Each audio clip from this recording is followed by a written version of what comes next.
Un lieta ir tāda, ka daba nevienu nav radījusi tādā veidā, lai tas ciestu.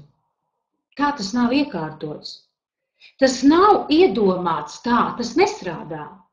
Tāpēc, ka visu to, ko māte daba ir radījusi, visam ir savas īpašības. Un katram ir dota tā vēlme, kuru viņš ir spējīgs piepildīt.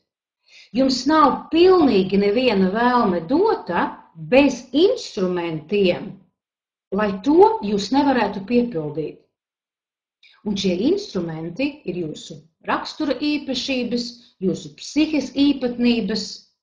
Tātad, ja jūs kaut ko vēlaties, tad jūs variet arī to piepildīt. Galvenais ir atsijāt zirņus no pelavām.